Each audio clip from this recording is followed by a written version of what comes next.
Welcome, everybody. This is Casey Flaherty. Thank you for joining me. I'm a lawyer and a consultant. I started my career at a large law firm and then moved in-house. Before moving into consulting, I consult with large law departments and law firms, but that is not the most important thing about me, at least from a biographical perspective. Most important is that I am a bona fide nerd. I know I'm a nerd because I read about it on Above the Law, and therefore it must be true. That's enough about me for now. I'll get deeper into my background as we proceed, but first I want to start with someone far more important. This is Pickle. Pickle is amazing. He's my youngest. I adore him. But if you look at his face, you probably don't have to ask the obvious question, which is, why do we call him Pickle? Pickle has an attitude problem, and I assure you he inherited this from his mother. Pickle is like his mother in many, many ways, most of them wonderful. But one of them is that he, like his mother, is a type 1 diabetic. Which means that my little Pickle has an insulin pump, a continuous glucose monitor, and an iPhone. The iPhone connects to his CGM and transmits his blood sugar to my wife and me. It's great that we can check his blood sugar no matter where we are in the world. But believe it or not, you give a 2-year-old an iPhone and they don't use it to check their blood sugar. He grabs it, he goes to YouTube, and he watches dinosaurs or Peppa Pig. And my wife is convinced that he's a genius. Honey, look! He's only 2 years old and he already knows how to use YouTube. I'm not so sure about that. I'm not sure it makes him a genius, but I am sure that it makes him a cyborg. My little Pickle is a biomechanical being. He is literally attached to computers on which his life depends. And whenever I think about my Pickle being a cyborg, it reminds me of this fabulous commercial. Peter, come take a look at this. Mr. Daniels. Mr. Daniels. Look at this. What's this? The numbers, they keep getting bigger and bigger. The clicks are off the charts. Yeah. Yoshi, it's Walter. We're back. Yes, sir! Ay! Nobody! 俺だもっとトラッキング More shifting! I need more trees. More trees? I'll get you more trees. Hey, take a look at wood pulp. Everything you got on wood pulp right now.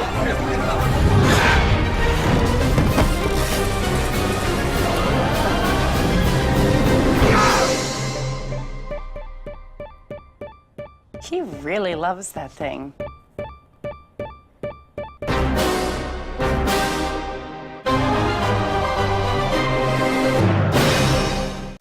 Commercials are amazing historical artifacts. They're an attempt to tap into the zeitgeist. That is, they have to be based on assumptions that we hold about how the world operates. Here, that assumption is that technology is already at the center of what we do. It's also that technology doesn't work very well.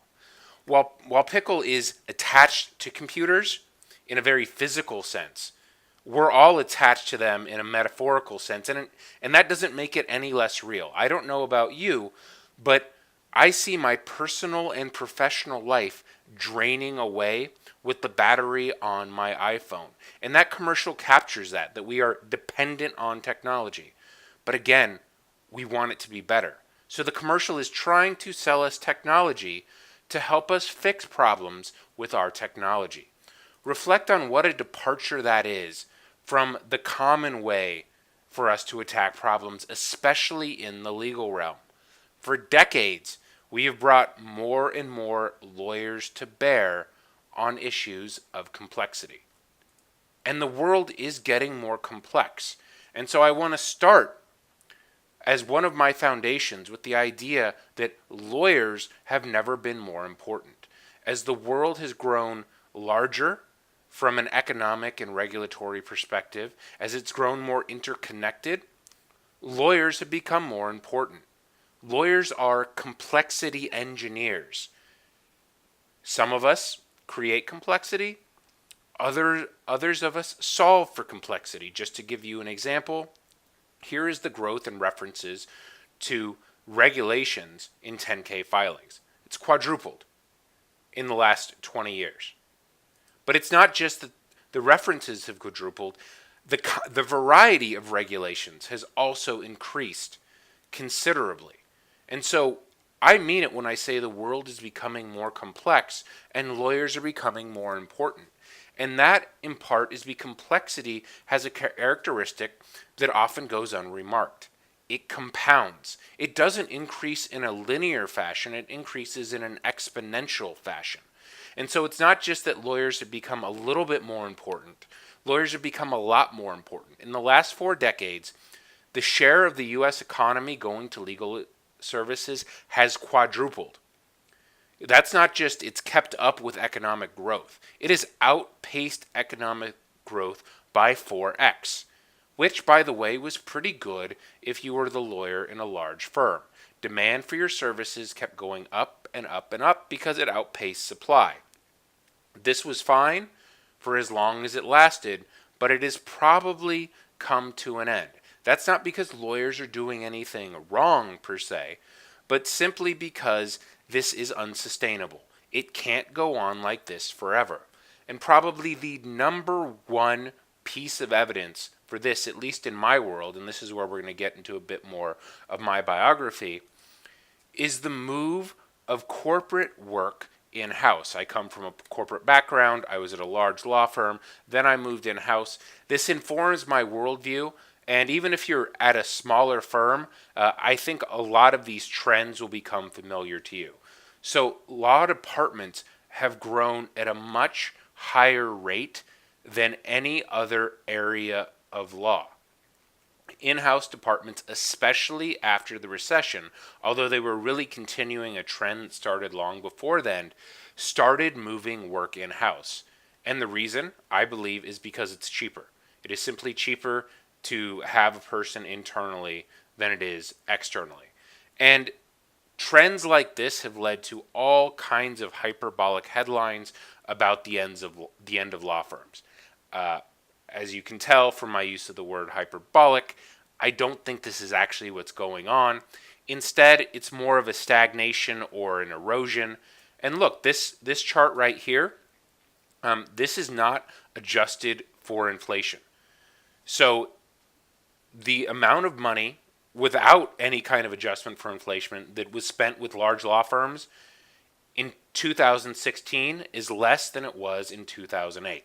This represents a decline, but not a steep decline. Again, it's a leveling off. If anything, it's an erosion. And one part of that story of this erosion is the drop in realizations. All of you, I assume, know what realizations are, but very, very briefly, there's the amount of time you spend, there's the amount of time you put down on the bill, there's the amount that's actually billed to the client, and then there's what the client pays. From what you record to what the client pays, this is realizations. There's different kinds of realizations, and it has been dropping for a very long time. This is a very important piece of the story because realizations is tied very closely to profit. It's not just a drop in revenue, but this is off the top, and so this is where a lot of the profit is. In fact, it's even starker for smaller firms and solos. This is data from our friends at Clio showing what happens in an 8-hour workday. Here's another version of that same chart. There's a lot of missing time.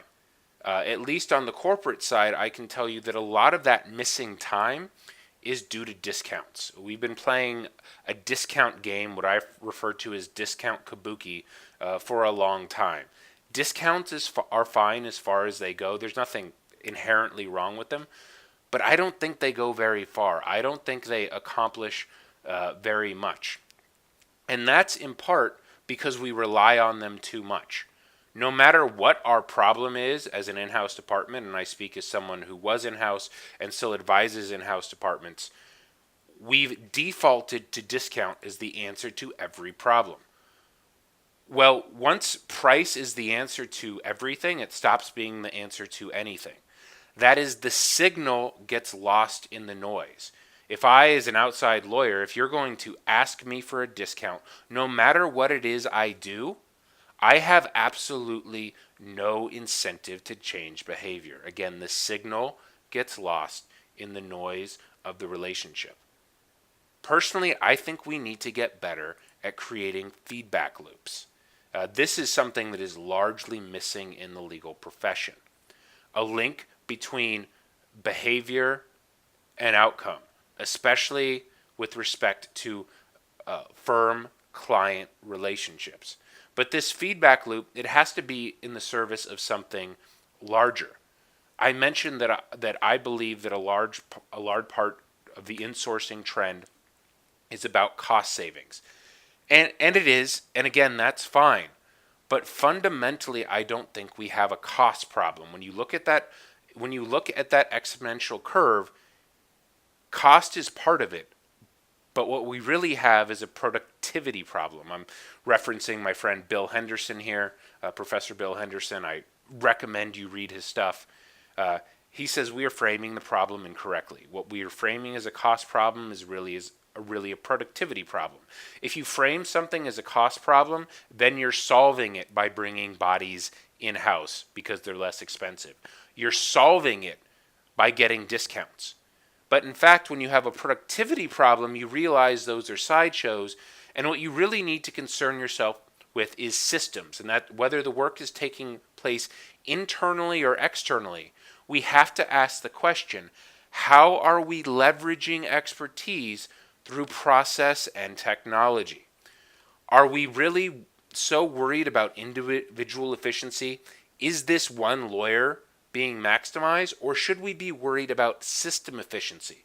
Looking at our complete value chain and asking what it's delivering. How productive are we overall? What kind of outputs are we getting for our inputs?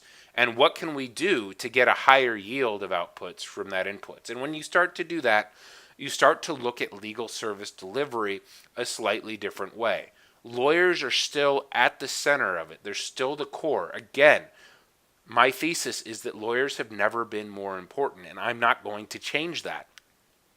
But we also have to look at the way those lawyers are supported, at the way they're leveraged, at the way that they are part of structures and systems for legal service delivery.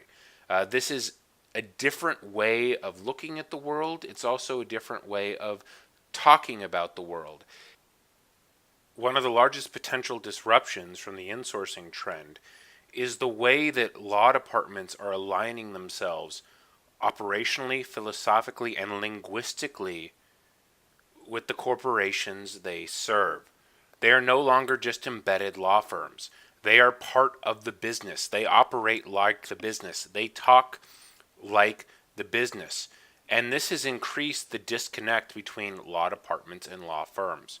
They're not speaking the same language. They're not talking about the same things. In fact, they are talking past each other. There's fault on both sides. Both sides can do better, but to do better, we have to start operating from the same premises. One premise that I push over and over again is that with people in price and place, it is process that offers the most levers to drive continuous improvement. Largely, we are in deep supplier relationships.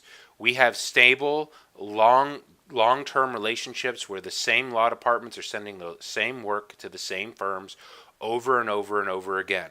The people don't change much. The prices are only renegotiated intermittently. But we can always change how we are doing things. We can always improve how we are leveraging expertise through process and technology. But to do that, we have to address that directly. And that's why I wrote a guidebook with the Association of Corporate Counsel. It's free, called Unless You Ask. It's about data-driven dialogue, how to integrate data-driven dialogue into your relationship, how to weave continuous improvement into the fabric of your relationship.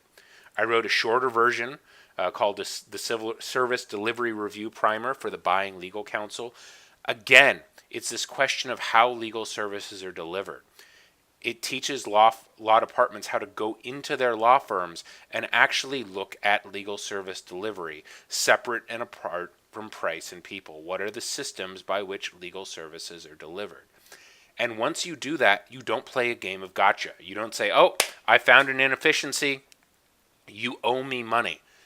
That is a short-term solution to a long-term problem. Instead, by understanding how legal services are delivered, you can collaborate on concrete solutions. Instead of relying on vague language like efficiency and innovation, we need you to be more efficient. We want you to innovate more. You settle on concrete use cases. Here, this is something that can be done better. Let's figure out how it can be done better, and let's work together to make sure we start doing it better.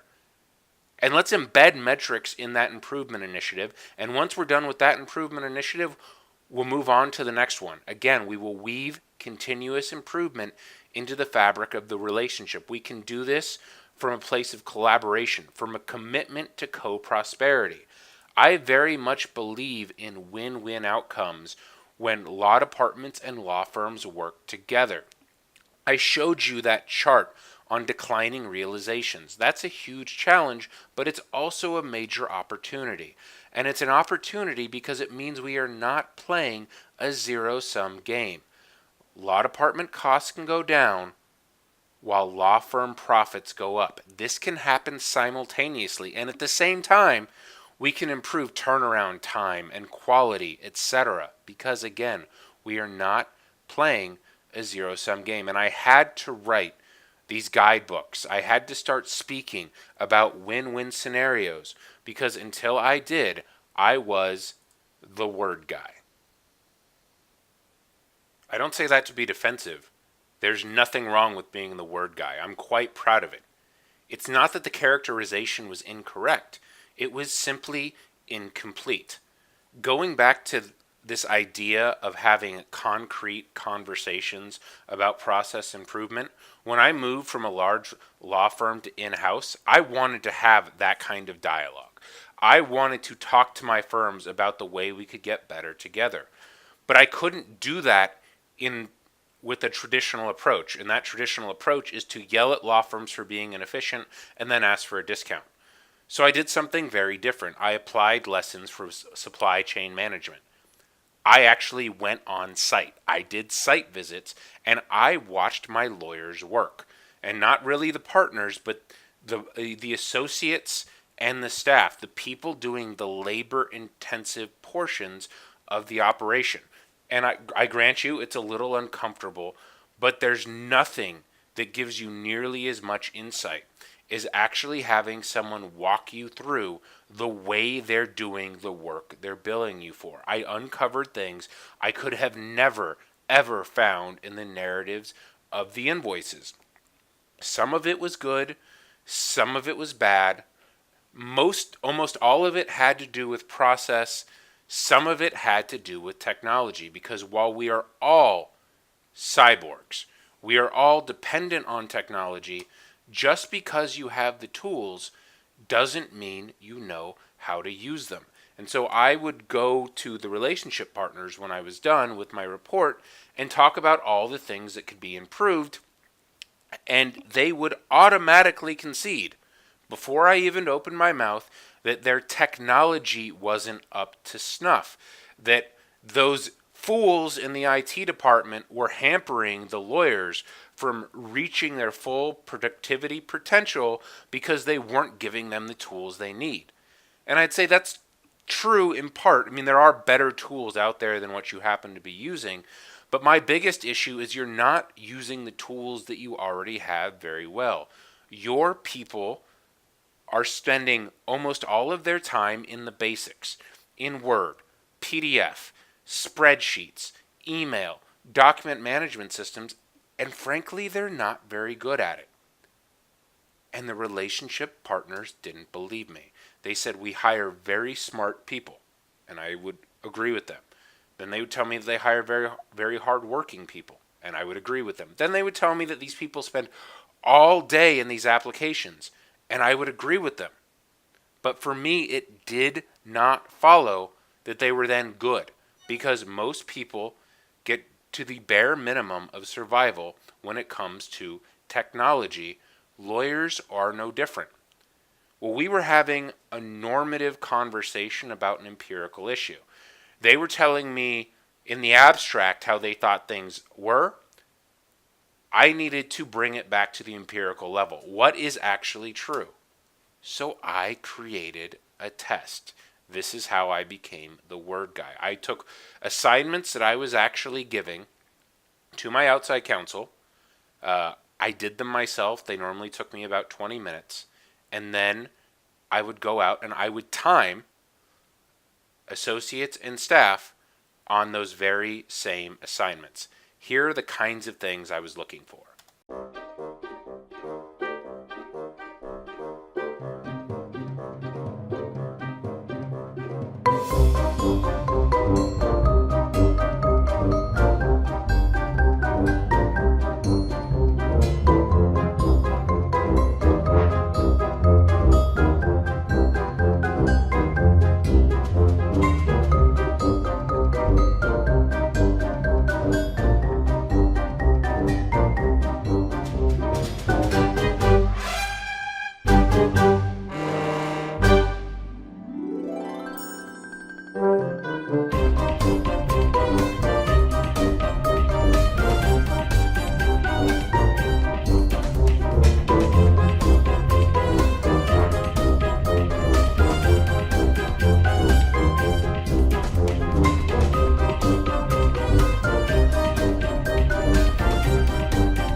As I'm sure you've already surmised, the answer to that last question is no. No, our associates and staff do not know how to use these tools. Those assignments that would take me 20 minutes, they would take your average associate or paralegal over 2 hours.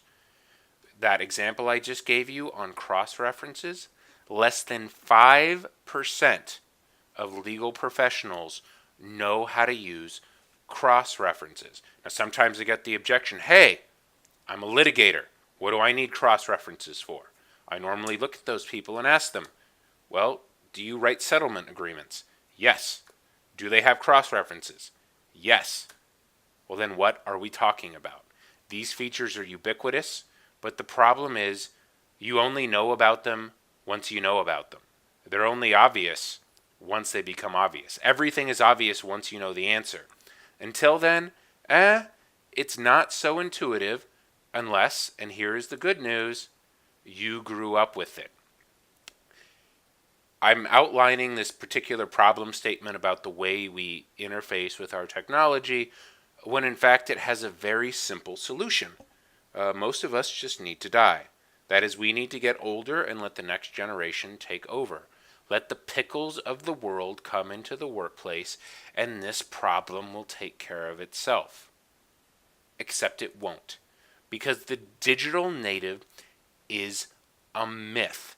And look, that is my opinion, but it's an opinion that is supported by ample empirical evidence, including empirical evidence that I myself have created by going into law schools with my assessment. Here's one law professor who gave it to his legal innovation course and wrote about it. Now, these are self-selectors. These are the kind of law students who would elect a legal innovation course. He was surprised that only 1 out of 15 students received a passing grade. I was pleasantly surprised that 1 out of the 15 students received a passing grade. And that's because young people do not have technological superpowers. Just because you can microwave a Hot Pocket doesn't mean you know how to cook a gourmet meal. Now look, you could learn how to cook a gourmet meal, but you'd actually have to learn.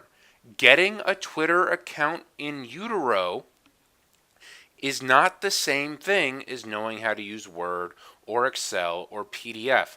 Not because young people are dumb, but because the technology is. Because the technology is not intuitive. You don't know it until you know it because it's not obvious to you. And in this, lawyers are not alone. I said there's ample empirical evidence. It's from all over the developed world. People can accomplish simple tasks, but you get them past the realm of simplicity to anything of medium complexity, and they struggle mightily. Here it is in chart form. In short, most of us are not good with technology beyond the simple level. And most of our technology isn't simple. My wife thought Pickle was a genius because he could use YouTube. I agree with her. There is genius there, but not his. It is the designers at Apple who created a product so intuitive that even a 2-year-old could use it. He touches a picture, the picture starts moving. Congratulations to him. Which raises the question, why can't all of our technology be like that? Why can't it all be like Google? Because Google is amazing. You enter in some keywords. In less than 1 second, it will rank 60 trillion web pages. Something it does 3.5 billion times per day. And less than 0.1% of us are ever desperate enough to go to the second page of results. It's amazing.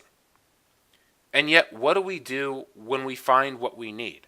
Let's say we're doing research and we're looking up a particular issue and Google takes us to the page that talks about that issue. Well, somewhere on that page, there's something that we want to read that contains the kind of language that we're talking about. How do we find it? There's a certain percentage obviously you use Control F. Well, that's only a certain percentage of you. Again, everything is obvious once we know the answer. The curse of knowledge is once we know something, it's hard to imagine not knowing it. It's also hard to imagine all those things that we don't know. We don't know what we don't know. We are ignorant of our own ignorance. And in fact, most of us are ignorant that Google itself offers 2 6-week courses on how to use Google. And the reason they offer these courses on what seems very simple, type in some keywords, is that Google actually goes well beyond keywords. But as you get into symbols and connectors and punctuation, it's a lot less intuitive. And certainly you could start to cram it all into user interface, but you lose the minimalism. It stops being so intuitive. It stops being so obvious. And that's not an indictment of Google. Google's fantastic. They offer a very powerful user experience for the 99% who just need to search for keywords, and yet they then offer a much deeper user experience for those who need more. In many ways, Microsoft Word is the same. At its simplest, a typewriter with a glowing screen, it's pretty intuitive. You open it up, you start typing, the words appear. It's only when we have to start doing things that are more complex that we have to figure out what the button is. We have to start looking at things that are of medium complexity, things that are no longer obvious. Well, legal professionals have to do a lot of non-obvious things in large, complex documents. Our fundamental challenge is that there are very few easy buttons in our world. There are some, but not many. For the most part, our technology is a source of frustration. It's a source of individual frustration, and it's also a source of systematic frustration. This might be the most important slide I show you. It comes from studies out of MIT that suggests for every $1 we spend on technology acquisition, we should probably be spending $10 on personnel, process redesign, and training. We often fail to make this complementary investment, which is why technology often fails to live up to its promise. What the salesperson shows us and what we actually get are vastly different. I love this slide because this slide does a great job of showing the difference between our expectations and reality. Whenever we introduce a change, any kind of change into the way we work, there will be a period of disruption. There will be an implementation dip. This implementation dip is inevitable because we have to learn something new. Now it can be steeper and deeper, it can be longer, it can be shorter, but it is always there and it runs counter to our expectations. This is a great chart because it shows that delta.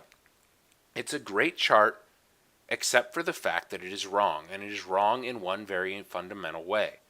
The chart I just showed you implied that almost every, in fact, every improvement initiative is successful. This is wrong. Many improvement initiatives fail. And they fail because people can't afford the implementation dip. Part of this is about expectations, but part of it is about resource constraints. Are they ready to make that full investment? Personally, I enjoy this chart, but I do not like the scared people quit. I don't think people are scared. I think people are busy. And I think people are busy on mission critical work. And because they're so busy, when someone tries to introduce something new and it takes them away from meeting their deadlines, they return to the old way of doing things because they need to get stuff done. Our machines are not yet sentient. When they finally have their first emotion, I think that emotion will be frustration. Frustration with us for using them poorly, for not taking advantage of the tools at our disposal. Lawyers are miserable people. There are many reasons for this, but I think one of the biggest ones is that we imagine ourselves in law school being Tom Cruise and A Few Good Men. I want the truth. Instead, most of us graduate and are chained to a desk 12 to 20 hours a day, staring at a machine we've never been trained how to use. There is an inordinate amount of drudgery in the law. Law is literally the most boring job in the world. Much of that drudgery can be automated. In fact, much of it already has been automated. But our technology, like our cars, isn't yet self-driving. It requires precise user inputs to get us from point A to point B. We know what the rate limiting factor on our technology is. It's us, which is why I am such a huge proponent of training. That said, having just done that big build-up to tell you why training is important, I'm now going to tell you why traditional training has issues. And it starts with the fact that availability is not the same thing as learning. You can make all the training in the world available to someone. It does not mean they will avail themselves of it. And that's because they don't know what they don't know. They are ignorant of their own ignorance. All of us, in some aspect of our lives, sit here at the peak of Mount Stupid. We labor under delusions of adequacy. We have unjustified confidence in our own competence because in truth, we don't know what we're doing. People aren't doing things wrong on purpose. They're doing things wrong because they don't know any better. And because they don't know any better, they have no idea that training would benefit them. I will admit that I am an imposter. I'm actually not that good with technology. I have just gotten to a place where I recognize how far we have to go as a profession, how much low-hanging fruit there is from using the tools already available to us just a little bit better. I've been on this particular tirade for a very long time. And I used to say that this is one of the most common lies we tell, that it ranks right up there with I have read these terms and conditions, except it's not a lie. It's bullshit. The person who says it doesn't actually care whether it's true. In fact, they don't know whether it's true because they have no idea what proficiency means. They get to draw their own circle of competence, and they draw it with themselves inside it. If someone knows less than I do, they're an idiot, and if they know more than I do, they've probably wasted their time. What I know is sufficient. I am therefore proficient. So we need to puncture these delusions of adequacy. We need people to understand that they don't know everything. Then again, knowing is not the same as doing. And one of the things that we need to do to close this action gap is to give people time. Because just knowing that they need to learn isn't going to afford people the opportunity to do it unless they have the time. And that's really hard. So this cartoon gets circulated a lot. I often see myself as the guy with the wheels and legal professionals as the people pulling the cart. But you know what? I've been there. And this is what it feels like. We run so far, so fast, only to do it again the next day. We're exhausted. It is very difficult to carve out time, which is why I'm an advocate for CLE, something that I will return back to, but at the system level, here at the bar, or at the organization level, at the institution level, carving out time for people to learn. People absolutely need time. Then again, time can be a very poor proxy for learning, in part because the world is too much with us. It's hard to learn about technology when there's the siren call of technology at every turn, which is why I am such a staunch advocate of competence-based education. Not how long did it take you, but did you learn? Do you actually have the skills that you need? Did we achieve the learning outcome regardless of how long it took? And that test I talked about before, I've automated it. It's now online and available to everybody. What I've created is an online tool with a very simple workflow. You download a document, you edit the document according to instructions, you upload the document, and the machine grades it. So here's what a screen looks like, very simple. You download a file, and so you click on the button, the file downloads to your browser. You then open the file and execute on the instructions. Those instructions are presented in the form of a legal scenario. Here is something that happened. In this case, someone has edited a contract. Those scenario leads to very specific instructions. Here, fix those cross-references, and when you're done doing what you're told, you upload it to be graded. Here it is in action. So open the document. This is going to move pretty quick, but you're going to insert a cross-reference, just like in that video. Then you're going to update the cross-references, save, close, upload, and then it's going to grade you. If you did it correctly, it's going to tell you that. Congratulations, you've answered correctly. You move on to the next task. If you've done it incorrectly, though, it's going to tell you that as well. And then it's going to give you the opportunity to train. You press the help button. The help button opens up task-specific training, videos that show you exactly how to do this particular thing. It's a very simple workflow. Once you've been through the training, you go and download a fresh document. You apply what you've learned right then and there. Presumably you get it right and move on. The premise is adaptive, synchronous, active learning. Adaptive because it identifies what you know and what you don't. Both matter. What you know means you get to test out of training you don't need. What you don't is even more important. That's those delusions of adequacy that we have to puncture. We identify gaps in your knowledge and then move to fill in those gaps. Our training is synchronous because it's offered concurrent to the identification of the need, and active because it gives you the immediate opportunity to apply what you've learned in your own live environment, as well as instant feedback on whether or not you've done so correctly. Because we're grading it, because we're timing it, we can actually segment people by skill level.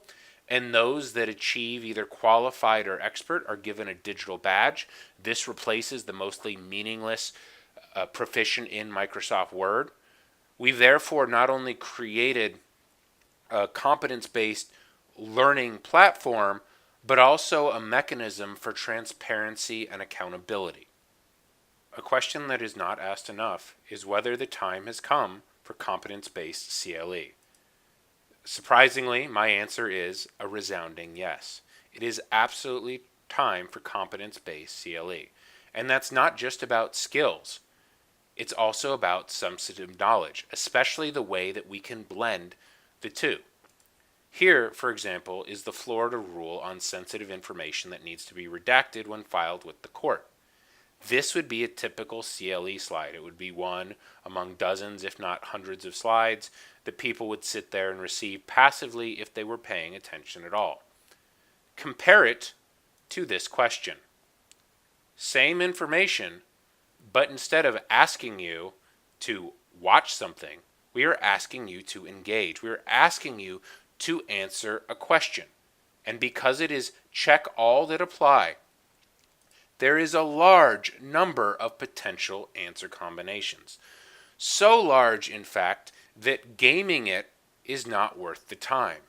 It's so much easier just to look it up, to go to Google, and to come to the right conclusion, which is precisely what lawyers do. They encounter a legal question. To the extent they don't know it off the top of their head, they research it, and they come to the correct conclusion.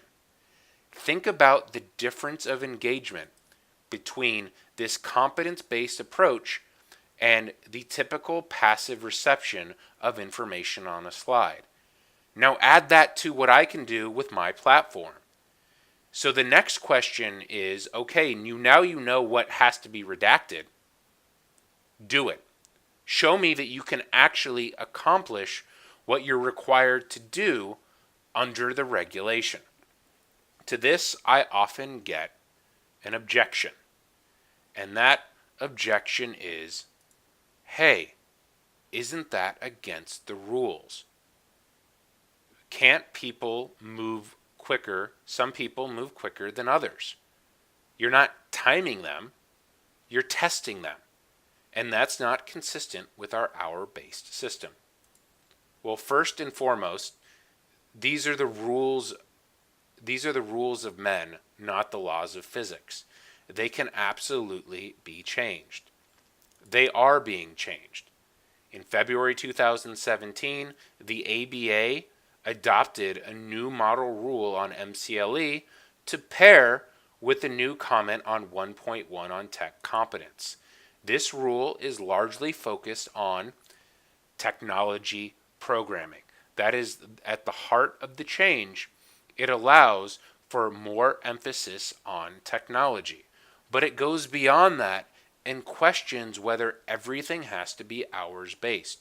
We can still use hours as our unit of measure, but as so many law schools and colleges that have been using credit hours for hundreds of years have found, there are many ways to award other things hours credits without directly measuring hours.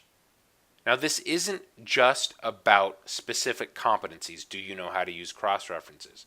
It is also about an attitude. And that attitude is there's got to be an app for that. That when we come across something labor-intensive, we think to ourselves, there's probably a better way, and we have the vocabulary to go to Google and figure out what that better way is. It's not that people will always and forever remember exactly how to do the thing you teach them. Instead, they will have a better idea what is possible. They will have a higher baseline. They will have a broader vocabulary. They will have more facility, which will lead to more fluidity. They'll be able to transition from one task to the next. They'll be able to carry over their understanding of how the software operates, and they'll be able to use that understanding to devise better ways to do things. The big gains aren't in getting someone who can do something in 2 minutes down to 20 seconds, although that's great. It's about taking the person who would spend 20 minutes or an hour and getting them to 2, even if that 2 involves in part looking it up. As far as I'm concerned, this is table stakes. It will not make you a great lawyer. But for much of legal services, it is absolutely fundamental. It is foundational to what we do day in and day out, which is why I reject it when people tell me that's secretary's work. My very first response when people say that secretary's work is what secretaries? Over and over again, we have seen allied professionals get laid off on the theory that the lawyers are using technology. I, in fact, collect these press releases where law firms are telling us that they don't need support staff anymore because the lawyers are using technology. And in fact, they may be using technology, but are they using it well? One law firm even let me go into their document management system because, again, this is an empirical question. In 2004, their top shareholders accounted for exactly 0% of the keystrokes in Microsoft Word. Just an example. That looked at a lot of different things, but Word keystrokes is probably the easiest to understand. Their top shareholders did essentially nothing in Word. All of that work was delegated to secretaries and others. How do you think that changed in the intervening decade? When they looked at it in 2014, what share do you think the top shareholders had of Microsoft Word? 20, 40, 70? No, 0. Still 0. Still absolutely 0. The top shareholders were the same people 10 years later, and they operated largely the same way. That's not surprising, and it's fine. But what about the rest of the lawyers? And this share of lawyers includes the top shareholders. In 2004, they accounted for 39% of the keystrokes in Microsoft Word. In 2014, they accounted for 80% of the keystrokes in Microsoft Word. We are changing the way we work. This isn't just a story of losing staff, it's a story of autonomy. Someone who walks into a law firm and is handed a dictaphone needs to hand that to someone else to get it typed up. Someone who walks into a law firm and is handed a laptop, they have to choose to delegate that work.